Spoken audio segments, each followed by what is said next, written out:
오늘 말씀은 마태복음 23장 13절에서 24절을 사용해서 서기관들과 바리새인들을 구제해 주시다라는 말씀을 가지고 하나님께서 주시는 풍성한 은혜를 누리도록 하겠습니다.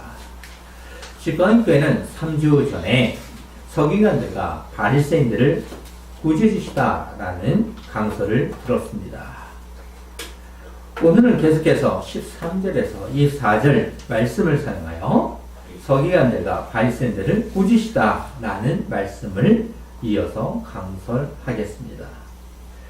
예수님은 당신의 죽음을 아시면서도 회개할 수 있는 기회를 주신 것이고, 오늘 우리에게도 무엇이 바르게 믿는 것인지를 알리신 것이라 믿습니다. 그들은 유대의 종교 지도자들로 하나님의 말씀대로 백성을 바르게 잘 전해야 하지만 오히려 무거운 짐을 지도록 했습니다. 하나님께서 율법을 주신 것은 인간 스스로 죄를 깊이 깨닫게 하심으로 진정한 해결을 하여 하나님의 국률을 바라보도록 한 것입니다. 이런 의미를 알지 못했던 종교 지도자들은 백성에게 스스로 질 수 없는 무거운 짐을 어깨에 지도록 한 것입니다. 어쩌면 참으로 불행이죠. 3절에 전한 말씀이 기억나도록 하기 위해서 요약된 말씀을 잘 들으십시오. 예수님은 종교 지도자들을 정체성을 드러내신 후 우리와 제자들에게 가르치시기 위해서 서기관들과 바리새인들이 모세의 자리에 앉았으니라고 하셨습니다. 예수님은 직분과 직책을 무시한 것이 아닙니다. 이 말씀은 해당에 놓여있던 율법을 가르치는 그들의 의자를 이야기하는 것으로 율법을 가르치는 자의 자리를 의미합니다. 그러면서 예수님은 그러므로 무엇이든지 그들이 말하는 바는 행하고 지키되 그들이 하는 행위는 본받지 말라. 그들은 말만 하고 행하지 아니하며 라고 하시면서 율법 자체는 아무런 문제가 없다는 것입니다. 그러면서 바리새인들과 서기관들의 행위는 본받지 말라고 하십니다. 오직 하나님의 백성은 늘 성경의 말씀에 근거하여 믿고 의지하고 행동해야 하는 것입니다. 사람을 의지해서는 안 됩니다. 그런데 종교 지도자들은 자신을 의지하도록 했습니다. 그들은 장로들의 정통과 자신들이 만들어진 것들을 사명하여 자신들을 의지하도록 했습니다. 오직 지파의 교회는 그 어떤 것도 성경 위에 없다는 것을 알고 성경 말씀을 따라서 신앙생활해야 합니다. 예수는 계속하여 종교 지도자들에 대해서 또 무거운 짐을 묻고 사람의 어깨에 지우되 자기는 이것을 한 손가락으로도 움직이려 하지 아니하며 라고 하시면서 꾸짖으셨습니다. 백성에게는 무거운 짐을 어깨에 지도록 하면서 정작 자신들은 사람의 몸 가운데 가장 연약한 곳이라고 할 수 있는 손가락도 움직이지 아니하는 자들이었습니다. 무거운 짐을 지게 하면서 자신들은 손가락도 움직이지 아니하는 자들, 참으로 이런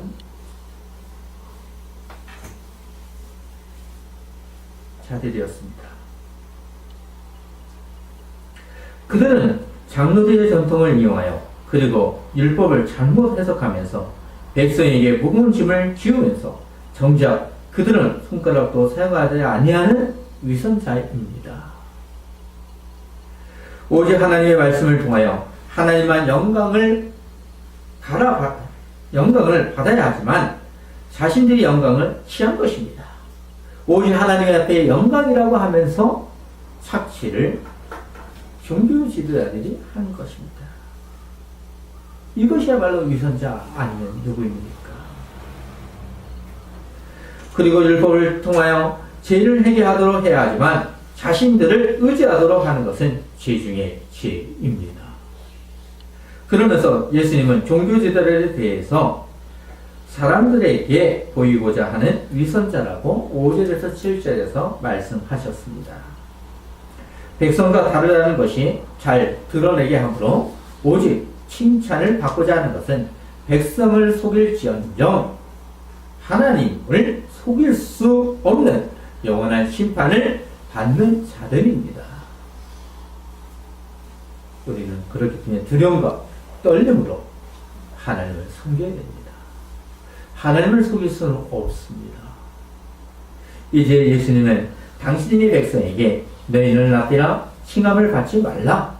너희의 선생은 하나요. 너희는 다 형제니라 하심으로 하나된 신앙 공동체라는 것을 인식하도록 하신 것입니다.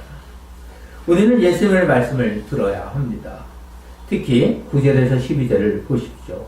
땅에 있는 자를 아버지라 하지 말라. 너희의 아버지는 한 분이시니 곧 하늘에 계신 이시니라. 또한 지도자라 칭함을 받지 말라. 너희의 지도자는 한 분이시니 곧 그리스도시니라. 너희 중에 큰 자는 너희를 섬기는 자가 되어야 하니라. 누구든지 자기를 높이는 자는 낮아지고 누구든지 자기를 낮추는 자는 높아지니라. 예수님은 당신의 무리와 제자들에게 그들처럼 위선자가 되지 말라고 하십니다. 오히려 어떻습니까? 섬기는 자가 되어라. 오히려 예수님은 어떻게 또한 얘기합니까? 섬기러 왔다고 하지 않았습니까? 당신의 말씀처럼 언제나 섬기는 자로 복음의 증인자가 되라는 것입니다. 이것이 예수님께서 제자들에게 요청되는 자세입니다. 예수님은 종교 지도자들의 잘못을 말씀하신 후 무리와 제자들을 위해서 그리고 당신의 백성을 위해서 하나님 나라의 성도의 참 모습과 자세를 가르치신 것입니다. 그런 후 예수님은 계속하여 오늘의 말씀에서도 서기관들과 바리새인들을 꾸짖고 있습니다. 13절을 보십시오. 있을진저 외식하는 서기관들과 바리새인들이여 너희는 천국문을 사람들 앞에서 닫고 너희도 들어가지 않고 들어가게 하는 자도 들어가지 못하게 하는도다 라고 하면서 있을진저 라고 시작을 하고 있습니다. 여기서 하라는 의미는 큰 고통이나 혹은 심판을 표현하는 말로 되었습니다. 예수님은 거룩한 분노로 하를 사용해서 임박한 심판을 선언이라고 할 수 있습니다.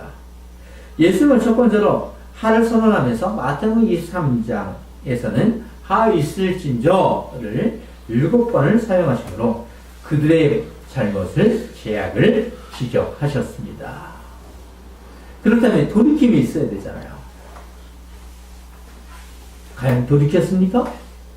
오히려 있을진저 이 말씀을 읽었습니다. 그렇다면 돌이킴이 있습니까? 오늘날 이 시대에 이 말씀을 최소한 목회자이든 성도이든 누구나 한 번은 들었습니다. 어쩌면 5번 정도 듣는 성도도 있을 것입니다. 그러면 예수님은 첫 번째 하에서 무엇을 말씀하고자 하는 것입니까? 다시 한번 읽어보았으면 합니다. 있을진저 외식하는 서기관들과 바리새인들이여 너희는 천국문을 사람들 앞에서 닫고 너희도 들어가지 않고 들어가려 하는 자도 들어가지 못하게 하는도다. 율법을 잘 듣는 그들은 사람들을 천국에 가까이 가게 하는 대신 천국에서 멀어지게 한 거짓된 지도자들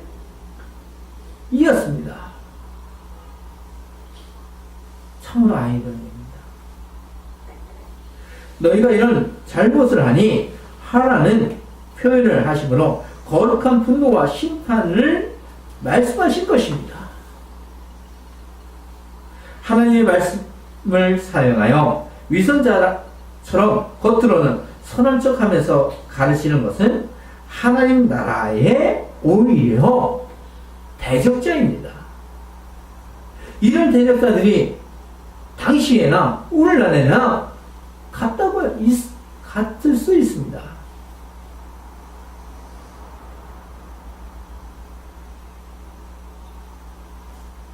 오늘날 회개도 목회자가 해주는 것처럼 당신은 고백했으니 제사함을 받았습니다. 이렇게 얘기하면서 위로해주면서 어찌 하나님의 자리에 앉기를 원하십니까? 이런 자들은 거짓된 자들입니다. 거짓된 지도자들입니다. 바리새인과 서기관들과 무엇과 다를 수 있겠습니까? 이런 자들은 거룩한 분노와 심판을 당할 자들입니다. 그들은 선한 척하면서 위선자입니다. 하나님 나라의 오히려 대적자요 위선자이고 오히려 심판을 당할 자들입니다. 경건한 것 같지만 위선자요 외식하는 자요 선생 노릇을 하지만 가짜라는 것입니다. 오늘날 가짜가 오히려 진짜처럼 보이는 시대이기도 합니다. 겉으로는 하나님만 생각하고 동의하는 것 같지만 속으로는 가짜라는 것입니다. 시바이비의 선거니 그들의 잘못된 첫 번째 화만 있다면 얼마나 좋겠습니까? 우리 중에 과연 하나님 앞에 위선자가 없을 수 있겠습니까? 하나님 앞에 정직한 자가 있을 수 있겠습니까? 첫 번째 하를 생각하면 말씀을 통하여 돌이킬 수 있는 기회가 있을 수 있습니다. 그들은 우리보다 어쩌면 적어도 열심과 많은 노력과 수고와 백성으로부터 인정을 받은 자들이지만 오늘날 우리는 어떠합니까? 이럴수록 우리는 누가복음 18장 13절을 기억해야 합니다. 하나님이여 불쌍히 여기옵소서 나는 죄인이로소이다 라는 것을 생각하면서 기도해야 합니다. 그들에게 있어서는 열심과 노력으로 말씀을 듣고자 하는 열정이 있었습니다. 오늘 말씀을 듣고자 하는 열정이 있습니까? 오히려 잘못된 말씀에 빠지고자 하는 열심과 열정이 있지 않습니까? 가장 중요한 성경의 말씀을 들어야 되는데 성경의 말씀을 뭐라고 하지 듣지 아니하고 잘못된 가짜 위선자의 말씀을 듣기를 좋아하는 시대입니다. 예수님께서 서기관들과 바리새인들을 엄중하게 책망하고 꾸짖으신 후 두 번째 하를 말씀하십니다. 15절의 말씀을 보면 있을진저 외식하는 서기관들과 바리새인들이여 너희는 교인 한 사람을 얻기 위하여 바다와 육지를 두루 다니다가 생기면 너희보다 배나 더 지옥 자식이 되게 하는도다. 율법을 죄를 알게 하는 것이고 하나님을 알게 함으로 사람들이 영생으로 문으로 들어가야 하게 하는 것입니다. 그런데 그들은 들어가지 못하게 하고 오히려 지옥 자식이 되게 했다는 것입니다. 말씀을 들었는데 오히려 지옥의 자식이 되게 해버린 것이에요. 천국문에 가까워진 것 같지만 오히려 천국문에 가까워진 것이 아니라 멀어지게 한 것입니다. 지옥에 더 가까이 만들어버린 것입니다. 오늘날도 열심히 전도하고 선교 활동도 하지만 그들처럼 외식하는 자들이라면 오히려 심판을 당하는 자들로 만들 수 있다는 것입니다. 그들은 한 사람, 즉 교회를 얻기 위해서 바다와 육지를 두루 다니지만 결과적으로 지옥의 자식이 되게 한다는 사실입니다.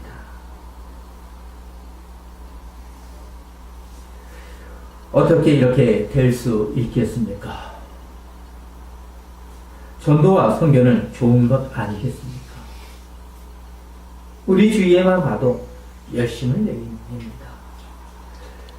여호와의 증인은 매일같이 서서 두 사람이 서서 복음을 이 복음이라는 말을 써서 죄송합니다. 잘못된 것을 전합니다. 그렇게 하면 우리는 어떠합니까?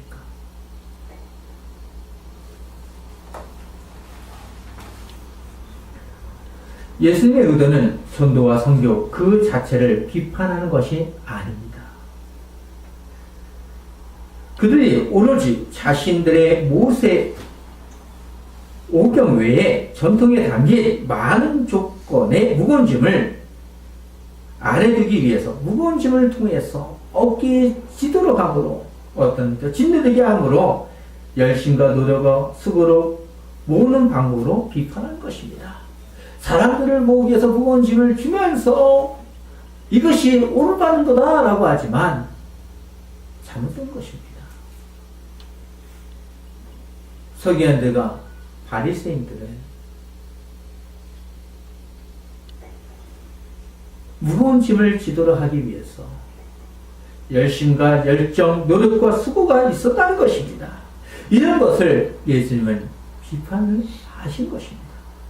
차라리 그들의 눈이 띄지 않는 것이 더 좋았을 것입니다. 새롭게 입교한 신자는 자신이 하나님을 따르고 믿고 확신을 하지만 실제로는 마귀를 따르고 있다는 것입니다. 왜입니까? 지옥 자식이 되게 하는 거다. 이 말씀의 근거인 것입니다. 외식하는 바리새인들은 자신들의 가르침과 종교에 끌어들이기 위해서 적극적으로 이방인들을 개종시키고자 했습니다. 당시 바리새인들은 힐렐학파와 가말레학파, 사도 바울이 속한 곳이죠. 두 개로 나누어 있었습니다. 특히 힐렐학파는 더 많이 노력했다고 합니다. 요세푸스에 의하여 보면 바리새인들에 의해서 당시에 많은 이방인들이 유대교로 개종했다고 합니다. 하지만 그들의 가르침은 잘못된 것으로 결국 예수님으로부터 지옥 자식이 되게 한다는 꾸지람을 듣습니다.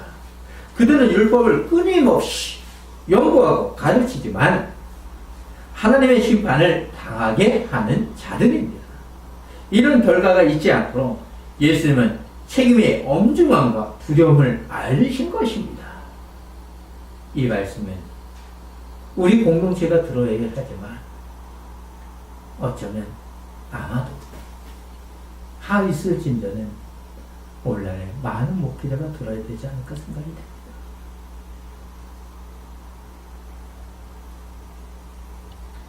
이런 경고의 말씀을 들어도 그들은 메시아이신 예수님을 부인하고 배척하도록 백성을 동요했습니다. 그러면서 예수님을 정죄하여 십자가에 못 박아 죽인 서기관들과 바리새인들이 이었습니다. 하나님 앞에 순종을 가장하면서 실제적으로는 불순종을 전한 것은 아이러니입니다. 계속하여 예수님은 세 번째를 하를 말씀하십니다. 세 번째 하를 내시는데요. 오늘 본문 16절입니다. 있을진저 눈먼 인도자여 너희가 말하되 누구든지 성전으로 맹세하면 아무 일 없거니와 성전의 구분으로 맹세하면 지킬지라 하는도다 하심으로 눈먼 자가 인도하는 것과 같다는 것입니다. 결국 하나님 나라를 얻을 수 있는 것이 아니라 지옥의 자식이 되게 하는 것입니다. 왜 그렇습니까? 성전으로 맹세한 것은 지키지 아니해도 좋지만 성전의 금으로 맹세하면 지킬지라 라고 하는 것입니다. 제단에 예물을 올려놓고 맹세를 했으면 꼭 지켜야 한다는 것입니다. 오늘날 예물을 가져와서 쉽게 얘기하면 돈을 가져와서 여기다 딱 놓고 제사를 하면 예배를 하면 그 맹세를 하면 지켜야 된다는 것입니다. 그런데 제단에 나와서 예배당에 나와서 금을 놓지 않고 맹세를 하면 지킬 필요가 없다는 것이에요.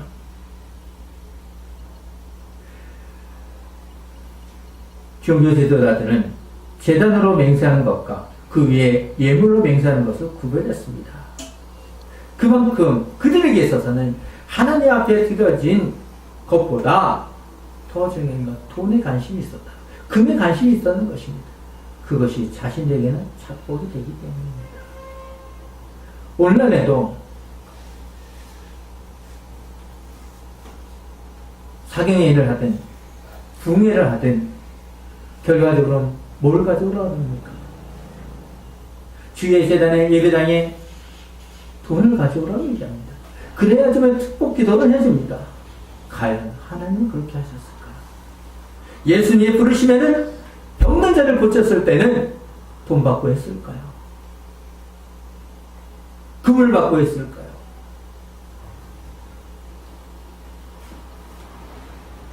재단에 예물을 넣고 맹세하여 지켜야 하는 것입니까?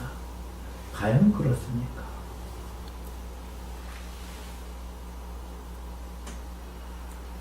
종교 지도자에게 있어서 성전의 의미는 무엇입니까? 오늘날의 예배당의 의미도 생각해 보시기 바랍니다. 그들에게 있어서 성전의 의미는 그 안에 있는 재물, 즉 예물에 있었습니다. 그들의 맹세는 상대방으로 하여금 자신들이 신실하다는 것을 믿게 하는 것입니다. 자신들이 10가지 언약의 말씀 중에서 세 번째 말씀하신 하나님의 이름을 망령되이 하는 것을 모르는 것입니다.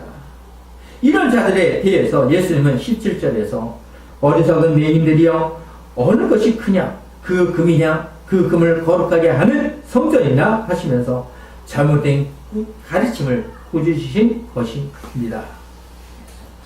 과거나 오늘 그리고 미래도 금은 온갖 용도로 사용되지만 그 자체가 거룩한 것은 아닙니다.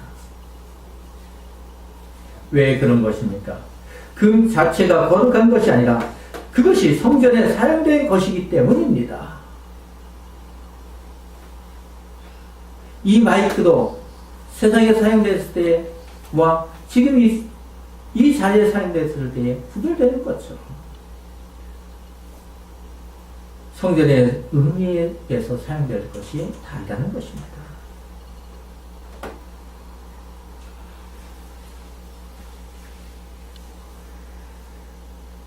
또한 성전에서 금을 사용하는 것에 대해서 더 중요한 것은 성전의 의미를 일깨워주는 예물이라는 것입니다. 예수님은 많은 이야기 중에서 외식하는 자들이 좋아하는 금을 사용하여 성전의 의미를 가르치신 것입니다. 성전을 주신 목적도 모르고 오해하는 그들에 대해서 어리석은 맹인들이여 라고 하십니다. 무엇이 중요한지 생각해 보아라. 금을 거룩하게 하는 성전이 더 중요한 못해냐? 아니면 성전 안에 있는 한 부분이 금이 중요한가를 알라는 것입니다. 금을 사용해서 맹세하는 것이 하나님께서 들어주시는 것일까요? 정말 울면서 참된 고백을 하면서 나는 죄인이었으나 불쌍히 여겨 주시옵소서 라고 기도하는 자의 기도를 어느 것을 들어주시겠습니까? 금도 부족하다면 무엇을 해야 되는 것입니까? 온갖 고아를 가져와서 해야 되는 것입니까?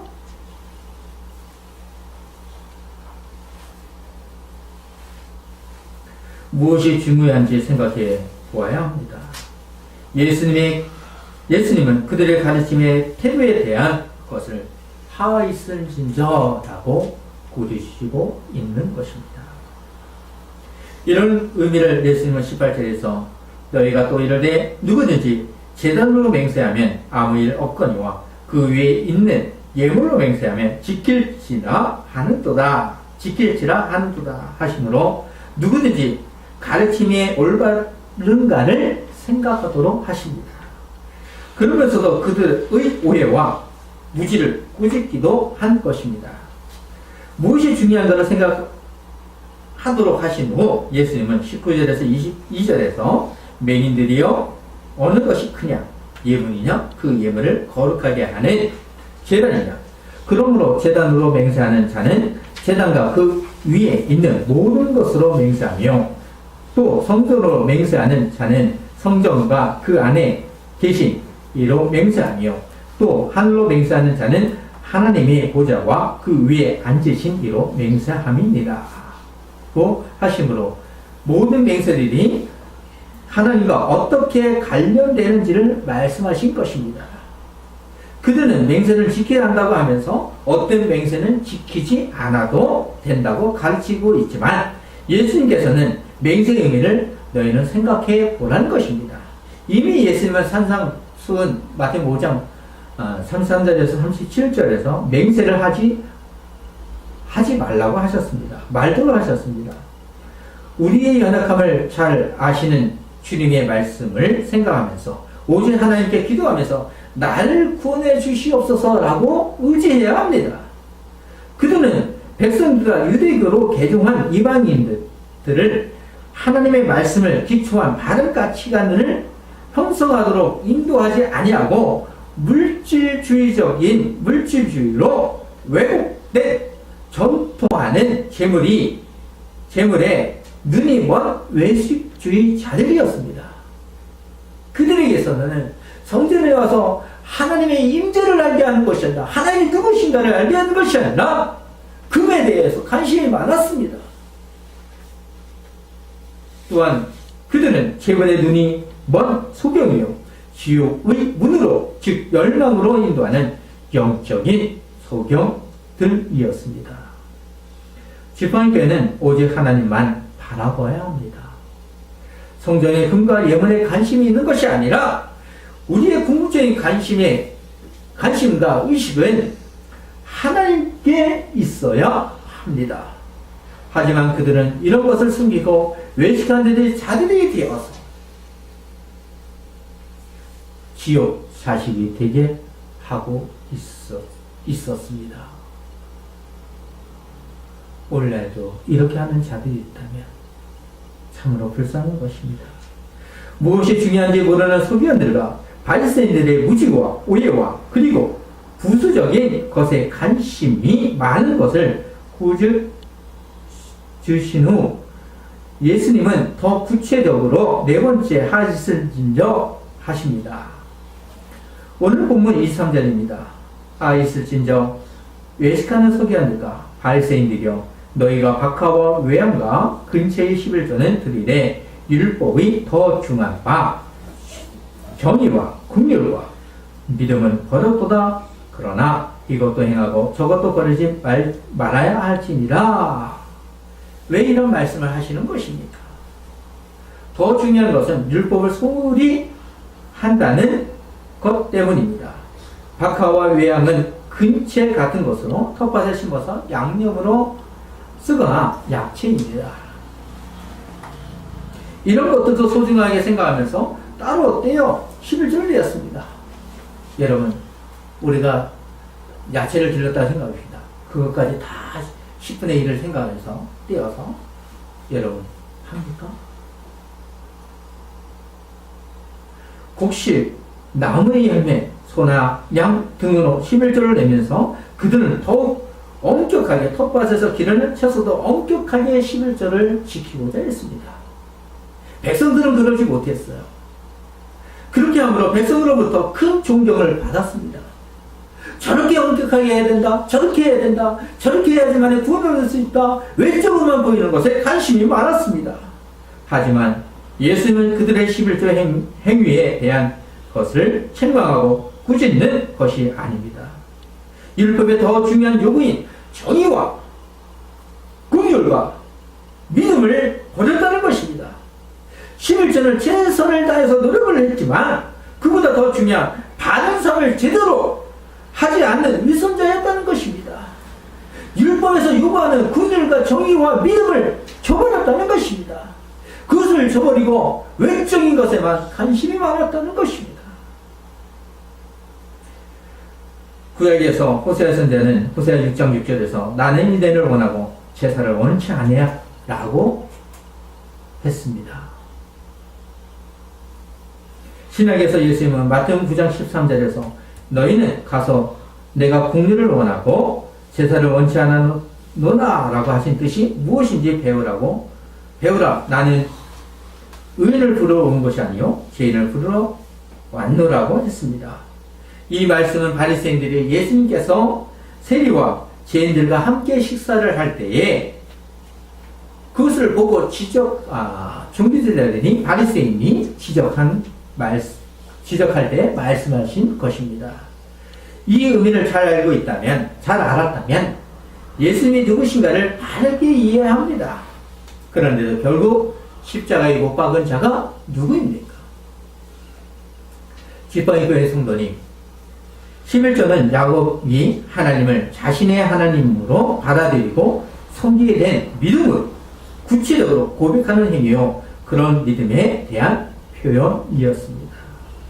또한 나의 나된 것 자체가 오직 하나님께서 베풀어 주신 은혜임을 깨달은 후 자신의 것 모두가 하나님의 것을 구체적으로 표현한 것입니다. 우리는 이런 정신을 이어받아 헌상이라는 의미를 한 것입니다. 이 의미를 알기 위해서는 김원경 목사님의 헌상에 대하여 이승 교수님의 교회란 무엇인가, 오강만 교수의 헌상을 읽어보십시오. 이런 의미를 생각하지 않고 지극히 1부분까지 철저하게 11조를 했지만 지옥 자식으로 되게 하는 자들이었습니다. 믿음의 성도는 깊이 인식하면서 충실한 헌상을 하기를 소망합니다. 우리가 온전히 11조를 완전히 지키기 힘듭니다.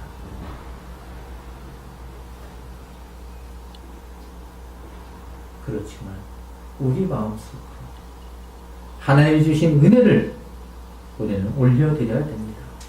마지막으로 24절을 보도록 하겠습니다. 맹인의 인도자여 하루살이는 걸러내고 낙타는 삼키는도다. 이렇게 말씀하시는 것은 가장 작은 곤충과 가장 큰 짐승을 대조하는 가정법으로 맹인된 소경이 바로 너희라는 것입니다. 라피드는 포도주를 걸러내어 포도주를 더럽힐 수 있는 작고 불편한 곤충까지 하루살이까지 없애고 마시면서 낙타는 중동 지역에서 가장 큰 짐승으로 부정하다고 레위기 11장 4절에서 말씀을 하지만 먹기도 했습니다. 낙타는 대세구질합니다. 그렇기 때문에 정결하죠. 이렇게 보면. 근데 굽이 갈라지지 않아서 부정하다라고 얘기합니다. 그런데 한사에는 부정하다고 해서 열심히 가장 작은 것을 채를 사용해서 걸러내지만 낙타는 어떤 그 부정은 먹지 말아요. 크니까 잘 보이잖아요. 더욱더 걸러낼 필요가 없어요. 그런데 그것은 먹습니다. 율법을 어떻게 지킨 것입니까? 아주 작은 것을 걸러내면서 아주 큰 불결한 짐승을 먹는 것은 참으로 외식하는 자들입니다. 이 말씀을 들었을 때에 제자들과 무리들은 어쩌면 박정됐어. 웃음을 참지 못했을 것입니다. 예수님께서 있을진저라고 저주하는 것은 그들의 외식하는 모습 때문입니다. 경건하지도 의롭지도 않으면서 마치 배우가 연기하듯이 텔레비전에 나오는 중학생 살인 사건처럼 겉으로는 순한 양 같지만 늑대와 같은 자들이 서기관들과 바리새인들이었습니다. 참으로 어떻게 보면 종교 지도자들을 따르는 유대인들은 불쌍하다고 할 수 있습니다. 그들에 의해서 바른 줄 알고 예수님을 못 박은 자가 되었습니다. 그들은 열심과 수고와 열정이 있었지만 예수님의 말씀을 받아들일 수 없었습니다. 오늘 말씀을 들은 지팡이교회 성도는 더 값진 복음의 증인자가 된 것이 바로 행복 그 자체인 것입니다. 이런 예수님을 바르게 믿는 것이 하나님 나라에 한 발자국 더 가까이 가고 있는 것입니다. 이런 의미를 생각하면서 기도로 마무리하도록 하겠습니다.